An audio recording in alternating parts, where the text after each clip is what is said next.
All right, are you ready to create your sacred space? Let's get started. As I mentioned before, we don't need to create a sacred space in order to meditate, but it is very helpful. I have found that it puts me in the right mindset going in.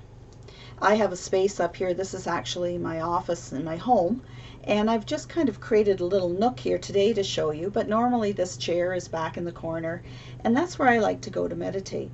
It's quiet. It's out of the way from everyone else in the household, and because I've done this, I associate sitting in this chair with relaxing and doing my meditation. Also, this chair has been used for clients that come for hypnosis, so it's really the purpose of this chair is for relaxation. Remember, I mentioned before how we're ritualistic by nature. The mind and body work together, remembering the sequence of events and how we reacted to it. So if you choose a certain spot to sit in at the same time every day, your body says, it's 8 o'clock, she's sitting in the chair. The mind says, oh, last time we did this, the body relaxed, so the body will relax. So especially when you're first starting, set aside the same time every day if you can, at least for 21 days. It takes 21 days for us to either break a habit or create a new one. And this will help you to put that pattern into your system so that when you sit in that chair at that time of day, you will find that you go into a deeper state of meditation faster and more easily the more you do it. Now, I like to cleanse my space. And what do I mean by cleansing it? No, don't get out the Mr. Clean and go at it, although that probably isn't a bad idea. But what we're doing is today I'm going to show you how to use smudging. And I have here, you've probably seen these or have them. This is a sage stick that's been dried sage rolled up. And when you burn this, it just smudges. It just makes a nice smoke to go around. Now do watch your fire alarms. It will set them off if you go right under it, obviously, but you don't want to smoke up the whole room. We're just doing it enough that we're going around with the intent of cleansing out any negativities and opening up to receive positive energy and vibration. Another thing that's quite common to use is braided sweetgrass, and we use it in the same way. Light it and then go around the room with the smoke. You can also use bay leaves. Bay leaves are very cleansing. They're actually all of these things helped to take out germs and things out of the air as well. So bay leaves is something else. If you don't have these on hand, you tend to have bay leaves in your spice cupboard, just go get those out. They're already dried and you light those as well. Now I have a nice shell here that I use. You can tell it's been well used to put them in. You don't want to have the ashes and things going on the floor. So I think I'll light the stick to show you. Now these last quite a while, and I find sometimes I start breaking them off as well. I want to just use pieces of them in my shell. I grow sage and dry it. Use it for cooking and use it for this. So as you can see, it's just smoldering there.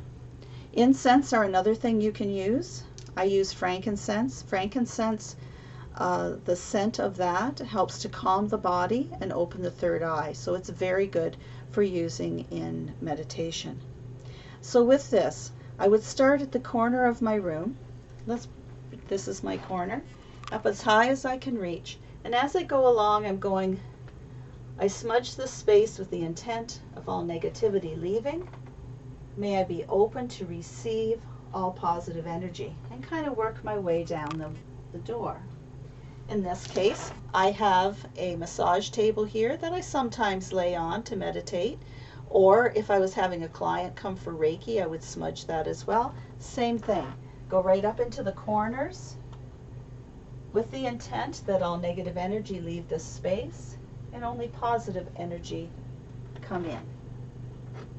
And you go around your whole room that way.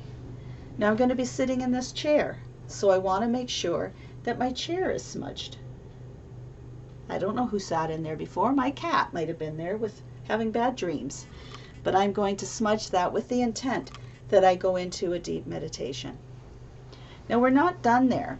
Now we've smudged our area, but what about ourselves? We need to prepare ourselves for meditation. So before I meditate, this may sound crazy, but I like to feel clean before I meditate. I feel I'm coming into a holy state of mind. And so usually in the morning I'll have a shower and then I meditate. If it's in the evening, I make sure I wash my face and my hands before I come to meditate. It makes me physically feel clean, and that helps me when I meditate. Do you need to do that? No. But for me, those are things that if I have the time and is available to me, is what I do. Then you want to wear comfortable clothing. So that's why I got this stretchy shirt on. It's a little cool up here, so I got a sweater on, because you do tend to get cooler when you meditate. You relax, and so your body temperature drops. So it's nice to have a sweater. But before I get into any of that, I'm going to cleanse myself. So what I'm going to do, I could have done that just with a stick, or I can use the bits of sage and things that I have in my shell and light those.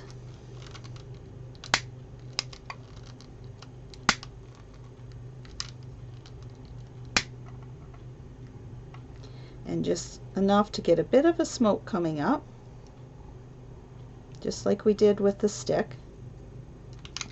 Okay, so you can see there's smoke coming up there now. And I'm going to set that in the stand, and I just take the smoke and I put it over my head, and I put it into my eyes and forehead so that I am open to receive, that I may speak my truth and walk in truth. Put it down over my body. Now if you're using the stick, it's a little easier with it than it is with the using the shell, but you could spread your arms out and go underneath all the way down over your whole body. If I'm doing a group, I go around the circle, and I do this to everybody. So that's how you get smudging. You smudge your space, you smudge yourself, and then we're ready to move on to the next step.